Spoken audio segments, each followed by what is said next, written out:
Well, it sure as heck didn't hurt him in the semifinals. So, I mean, listen, he showed a lot of guts. And I tell you what, I think it made him stay in the pocket a little bit more, not run as much, and he was just fine. He was delivering strikes. So, I think, listen, if you take away his ability to run the ball consistently, maybe it doesn't open up as many running lanes. But I think Ohio State's proven they can run the football anyways with Trey Sermon the last several weeks and the way he's been rolling. So, I don't think it means much, man. I tell you what, it was one of the best performances we've seen, but I think he's good to go, Greg. I tell you this, Dave, I had broken ribs going to the national championship game in 2009, the 9th and 10th rib on the left-hand side. And on game day, I actually felt pretty good because they numbed them up.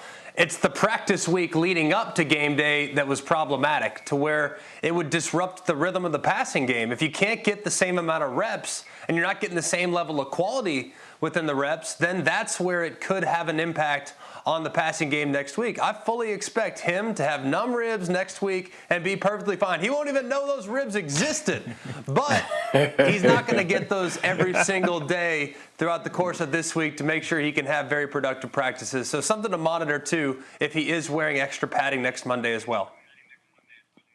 Yeah, I tell you what, guys, I just want to know what type of happy juice did they shoot him up with in that red tent? Because when I saw that hit, I was like, oh, it's a wrap. There's no way this kid's playing. And then you saw him go to the sideline. He tried to get on a little stationary bike, and he could barely lift his right leg. And the next thing you know, like you said, David, he came out there throwing dimes. I believe that this would probably affect him as far as the way they call plays, meaning do you really want to call as many quarterback runs against Alabama? I don't think he's going to feel anything. I agree with you, Greg. I think the happy juice shot will take place before the game and again at halftime, so it'll be a numb area. But I don't think they want to put him in a position where he's taking shots during that game. So I think that's the biggest difference. How often will we see Justin Fields run the ball Monday night? So, Des, stick for a second on Greg's principle that it could affect practice. From a wide receiver standpoint, you're this late in the season, but it's a weird season. Practice has already been impacted. So what sort of effect does it have for the offense and the way they run their rhythm this week?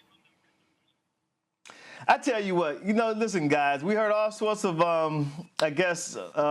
observations about Ohio State going into the Clemson game, saying, well, they only played 6 games, so maybe they didn't have enough time to get a rhythm for the continuity, and that was like something set up in case they didn't win. But the way they played out there Friday night in the Sugar Bowl, I tell you what, I'm not worried about him missing a couple of practices. I don't have any problems with him not throwing the ball as much this week as he has. He's a talented kid. He has a very talented crew around him. I think he can miss a couple of practices or miss a couple of sessions during practice and be completely fine Monday night, David.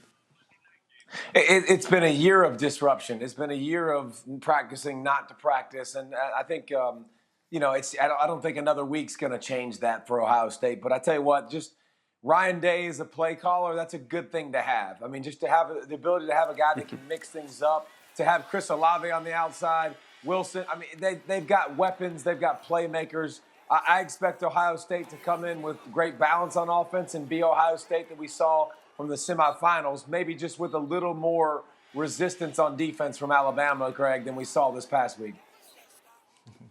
And Dave and Des, I love the original point. This Ohio State team found their identity in the third quarter of the game against Northwestern, and that identity is about getting Trey Sermon the rock 30 times in the football game, operating off play action when it's available to you, and finding isolations with an incredibly talented duo of wide receivers. That's their recipe, and that's the recipe they need to stick to, which means we're probably not going to see Justin Fields standing in the pocket. We're probably not going to see a lot of quarterback run. He's going to be protected just because that's how Ohio State best moves the football. So I can't imagine, guys, it having a huge impact on the game. I think he'll be just fine. Thanks for watching ESPN on YouTube. For live streaming, sports, and premium content, subscribe to ESPN+.